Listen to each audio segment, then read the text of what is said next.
Yo, what's up, everybody? Listen, I'm here today with an amazing guest. I'm glad you guys tuned in today. I have a former Ghana member, an amazing, incredible woman. I'm going to let her introduce herself, and we're going to dive into this amazing content. So, De Leon, thanks for being with us. Please give us your full name, where you're calling in from, and then when did you travel to Ghana? Hi, everybody. My name is Dillion Ayeni. I am in Indianapolis, Indiana right now. I went to Ghana in 2018. And if you see me moving a lot, this is why. So, but yeah, I went to Ghana in 2018. It was a really great and new experience. Great, great. Well, fantastic. Well, once again, thank you so much for being with me today. I appreciate your time. I know you got a newborn, and I remember how it was. I don't miss them days at all. I Uh, bet. but I, but I definitely remember how it was. And so, you have such a unique perspective about Ghana because so many people that I talk to is like, "Oh, it was amazing, the most incredible experience of my life," and all of that. And I know that you had some great moments that we're going to get into, but your story is not quite the same as everybody else. And then we're also going to get into the wonderful husband that you have and how you guys met and a little bit of that. But let's back up, right? So we worked together for a while over at a former job, and we started chatting about Ghana. You was kind of hesitant at first. So talk to us about before you went to Africa, what were some of your perceptions about the continent, and what made you interested in even visiting? Um, my perception, honestly, I didn't think much about what Africa might have been like. Um, I knew that I feel like the typical American thought, maybe for a lot of people who aren't familiar with it, is, you know, it's a lot of poverty. Everyone, I don't know, just live not in houses that we're used to, or whatever the case may be. But I never thought about it, honestly, because studying, like going abroad, wasn't big for me. I'm comfortable in my own space. And But about a year before we met, somehow, I don't know, I just like started, getting more into um researching and trying to find out more about my own history, or Black history, beyond slavery. um I was never, super like keen on it. Like, let me go find this out and reading all types of books and everything. But I just start hearing about it more, and I start to just be around a community of people that was an important aspect of their lives, and that was a journey that they were on, and so it was just around me more, like randomly. And then I began to get a little more interested into it. I was always, like always had Black pride, here in America, and always, loved my history here, but never thought to look anything past slavery. And so yeah, the more, and then once I met you, you were very knowledgeable about, about our history, past what we have in America.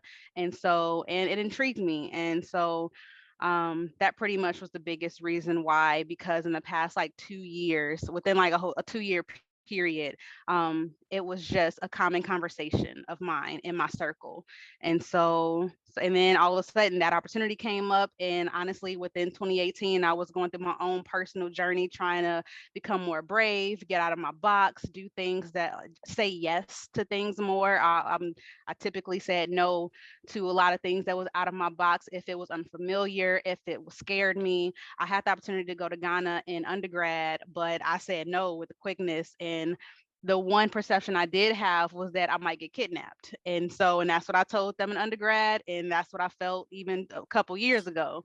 And Wow. so that was the only thing that but then honestly, I think I might have thought that no matter where I went, again, because I don't know wherever this place is. So yeah. So you had this perception in undergrad, like, man, I may get kidnapped, and maybe you were just kind of used to being in your comfort zone. But then you started developing this community of, let's say, more conscious people where they was more into like finding their roots and all the other kind of stuff. And so you got to the point where you made the decision, I'm going to Ghana. Now, did you know anything about the country prior to making that decision? And if so, what were some of the things that you knew about it? And if you didn't know anything, that's cool too.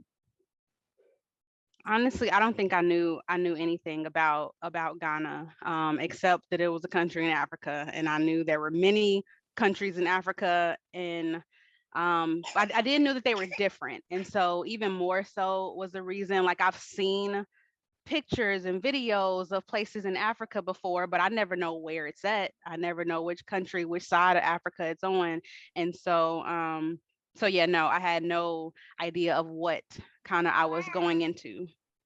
Okay. Other So, than the biggest aspect for me was the learning aspect. I love that this particular trip was going to teach me about about Black history before slavery, and also in a Christian mindset, and also like Christianity in Africa. That was a big thing that that not intrigued me, but I needed to find out, and I really needed to understand at that moment, because I was also, while talking to people in my circle and also my own me learning on my own, I was getting to a place where like, is Christianity, where I should be at? Because I mean, in slavery they used that against us, and yeah, they yeah. seemed the ones that took Christianity to Africa and changed up their way of living and all those things. So like, I'm not about to leave my faith, but it is weird. And so I would love to find out more. And so that was a big push for me. I really wanted to learn about our history before America, and then also about Christianity in Africa. Okay. Wow, wow. Well, it's interesting to hear you say that now. Of course, this was some years ago when you went, and to hear you say that now makes me think about, well, that's the reason why we started doing those trips as we were doing. But beyond those trips, so let's talk about you. You are on the plane. You are maybe excited, maybe not excited, and let's fast forward to your experience in Ghana. Talk about maybe some of the highlights, and then once you talk about some of the highlights, let's get the real of like, what was the parts of the trip that you were like, you know what, I'm not doing that again. I would say the highlights, the biggest highlight for me was the classroom. I went with the purpose of learning about our history, and then learning about Christianity in Ghana, and understanding, well, I think the learning about Christianity in Ghana was more of experiencing, and I don't know, experiencing the atmosphere and the culture, like how much it was embedded in their conversations, how much it was embedded in billboards and all the things. Trying to, I guess, like just seeing how God and Jesus was implemented into their world. But then in the classroom, learning about the history and just like the economy and all those different things. That was my favorite part. And getting to know the other women, um, and on a more personal tip, and just like those are my favorite things, where I don't honestly, I'm a little more structured in my mind, and so like I love the structure of the classroom, and like having a small group of women to connect with and learn from. And the I think our book that year was Kingdom Women by um Mrs. Evans. I don't know her first name, but I think Tony Evans' wife maybe created this book about kingdom women, and just going through the chapters and getting people's perspectives and like what a kingdom woman is. And I love connecting with other women in Christ. I love doing that. I love learning from them. I love kind of being able to express what I think, what I've learned from being like growing up in a Christian home with a pastor for a father, and then like me trying to understand my Christianity in my relationship with God as an adult. Being able to connect with other women on that tip was amazing, and then doing it in like such an environment where low key we kind of like stuck together, because we were the only Americans in our group. We were the only people that we knew, and so I knew that was a factor. And so that was my favorite part. It was when we were had to experience the actual culture and immerse ourselves in the language and the way of doing things. um, all of that was the difficult part for me. Like, what was some of the, I mean, so for folks who've never been to Ghana, you talk about the language and immersing yourself in the culture and the this is and the that. For someone who's never been, break it down, maybe just some examples of those difficult pieces. And feel free to keep it real. We don't say everything on my Okay. YouTube, so I Okay. guarantee you probably ain't gonna say nothing new. Uh, but don't lose your job. But you know, just Um, I would say for one with the language, I'm not the biggest studier, and so I didn't learn as much language I would have liked to, as would have made it easier for me. And so like whenever we went somewhere and I needed some food, I relied on somebody else. Be like, hey, can you give me something to drink? Hey, can you do this? And I could have learned a sentence, but I didn't. And so that was on me, and it made it difficult because for one, I had to rely on other folks. I didn't want Mm, to do that. And then for two, um, whenever I would try to say something in a twee, or yeah, probably said yeah, that and real tree. wrong, but tree, That's okay. whenever I try to say something in tree, I would get a funny look or a slight laugh. And and I was told that like, oh, it's endearing, like, they're happy that you're trying. And I'm all like, laughter doesn't mean trying to me. Laughter means that you think I'm slow. And I didn't love that reaction. And I got it everywhere. And so but I was told that like it's just, funny a little bit, and like they're happy that you're trying. I didn't love that. I took it personal. So that was difficult. And then the food was okay, but I ate fish one time and I got sick, and then I was pissed for at least like 2 days. And then it was the what accommodations. I like actually, what is it? The first one of the accommodations were fine. That was like first one that we had, but then we actually moved to another like 5 days later. Um, that was on the lowest of my scale, and it was uncomfortable, and I was okay that it was uncomfortable, but it was the expectation to act like that it wasn't. It was Mm, the expectation to like, because everyone around me, all of us came from America, and all of us like had lived in either on campus or a home that was pretty nice. And so all of us had running water, all of us had food, all of us had toilets all the time that worked.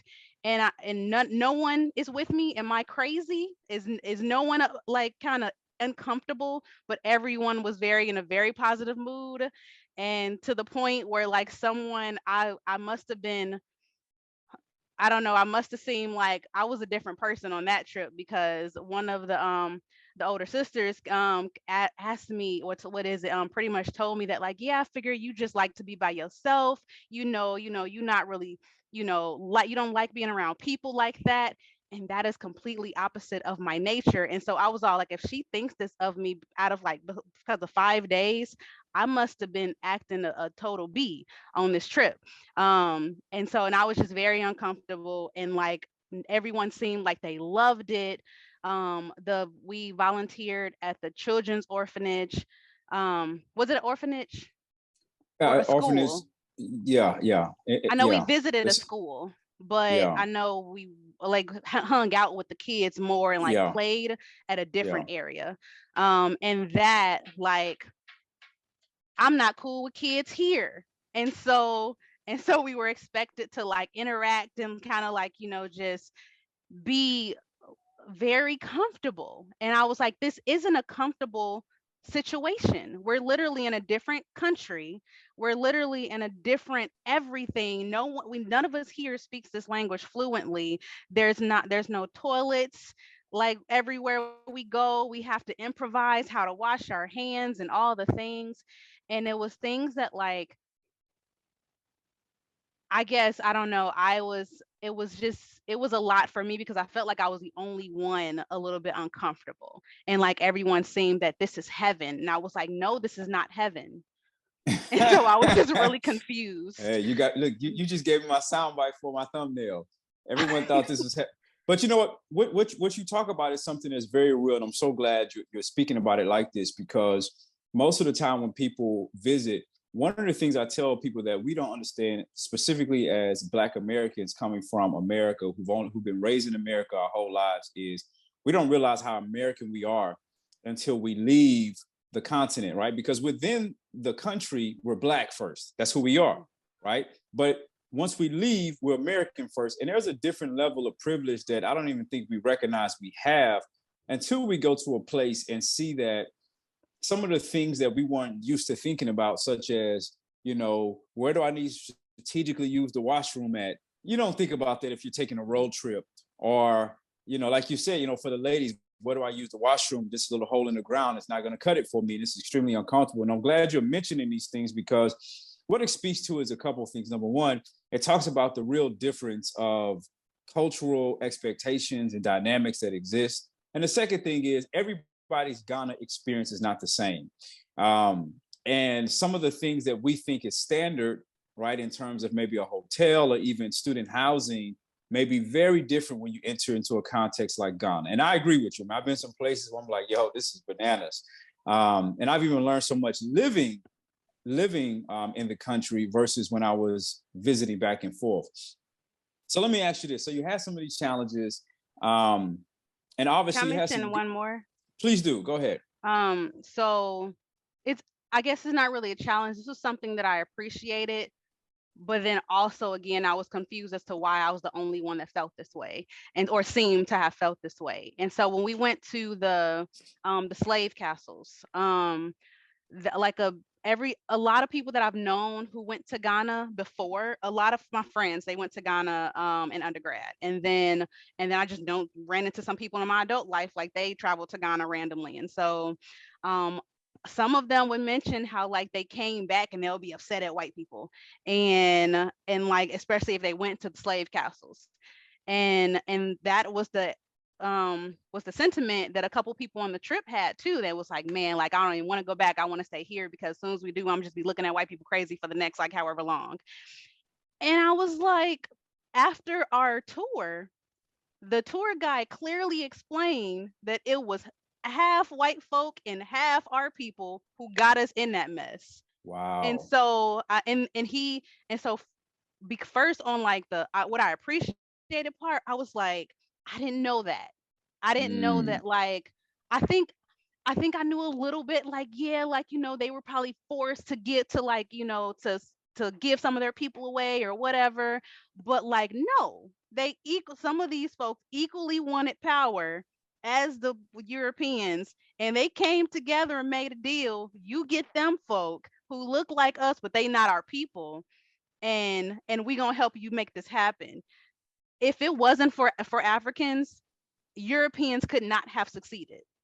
And if it wasn't for the Europeans, then like the Atlantic slave trade, it wouldn't have mm, happened. But like the way it seemed to me is that like they had an equal footing in making that happen. And so really I was like, why would I go back to America looking at white people sideways? Like I'm gonna keep looking at them sideways the way I've been, but not any more than now.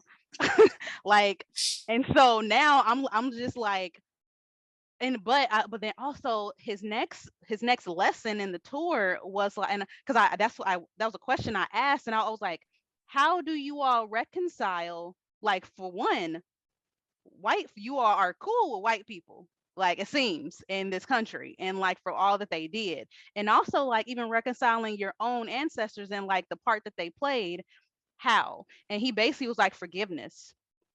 We yeah. forgive, and and he talked about like the Christian principle of forgiveness, and I'm all like, oh, that's real forgiveness. And that was like, I can't forgive, like, like, I don't know, a friend who like who never gave me whatever some 2 years ago, but like, you are there. It seems like they were very sincere, and we forgive, and whatever happened, and we're moving on no matter what, even if the effects of that is still today and very apparent. The forgiveness Yeah. was Yeah. real. And so that, like, I appreciated. But then after we left, everyone was still like, white people was like completely the enemy, and I was all like, but it Yeah. was I kind of it get was you. kind of just a bunch of imperfect humans. That's what it was. Yeah. Yeah. And And I'm so that was yeah. different. And that's really, context provides so much, and there's so much, I think the more that you know, the more that you understand. Even for myself living here in Ghana, we tend to think as Black Americans that our experience with racism is transcontinental and global, and it's not. Right? Everybody doesn't view race the same way we do. And colonialism in Ghana is a whole nother situation. And the thing is, for a lot of us to be woke in Ghana is a privilege. A lot of people who are Ghanaians actually don't even know their history. So, and I think that there are real elements of forgiveness. There's a lot of other elements of a lot of people literally don't know. And then think about it on the other end. What I tell people is, we're faced to see our differences every day, right? From the billboards, from, even just this new article that happened with Ryan Coogler being semi-detained because he was trying to cash a check. So we're constantly facing the reality of our blackness every day versus Ghana, where you don't see blackness, in black and white in terms like that anyway. So I think that, yeah, I mean, that's a whole nother conversation in terms of the effects of colonialism and the missionary movement. Did a whole video on that. That's a whole nother conversation. So you left Ghana. Now, a lot of people talk about maybe this awakening that happened in them, right? They become more woke, more appreciative of even what they have in America, and more understanding of just Africa. So when you left the continent, what were some of the things that changed about how you saw yourself, how you saw others, particularly people from the diaspora, even your perceptions of America? That definitely did change. I had a more appreciation of, it was a confused appreciation of being an American. Mm, Because it's like, um, because of like I'm very privileged in America, and I gathered that, and I got even to the fact where like I can't even go to in a different environment of a different standard and then have a good attitude.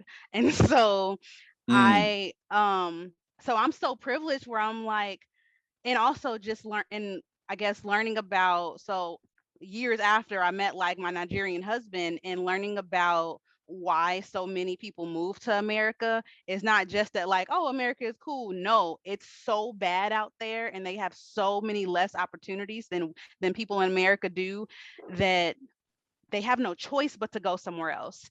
And so I'm like, I literally came back like, before I hated being America. I would never rep that and say that it's mm, like, mm. this is something that I'm proud about. Um, Now I won't rep it loudly, but I can't say that I'm not proud, that I'm not like happy that I'm here, but I get it's you. weird. Like I don't even know what to say about it. Like it's like, am I saying I'm happy that my ancestors went through all that just so I can end up being born here? No. But like, will I have, would I have wanted, I would maybe have wanted the slave Atlantic slave trade not to Yeah. happen, and maybe we all could be in Africa and it would be in a better state. But maybe not. Would I want to live in Africa now? No, like knowing, like being an American, I wouldn't. And so yeah, it gave me a not so much of hatred of being an American. I'm not proud of America. I'm not proud Yeah. of what they've done, but like it makes me, because I literally, it's like I despised it, and so now it's like I can't help it that I'm blessed to be here, and I have to face and acknowledge that I am truly blessed to be here right now. Wow. This is, when I moved to Ghana and I went back to the States last year for a visit, one of the things I realized is, now granted, I speak about Ghana because I don't know other countries. I can't speak about their context. But I can say that what I realized is this is why so many immigrants, particularly one of the articles that we read, Black versus Black, it talks about how Africans outperform Americans, in particular African Americans, in a lot of other areas. And I understood, even when I worked at the university, why I had people in my office as international students who had doctoral degrees working as janitors, because they knew that once I actually get into this system and get my stuff together, I'm gonna kill the game. I'm gonna kill the Mhm. game.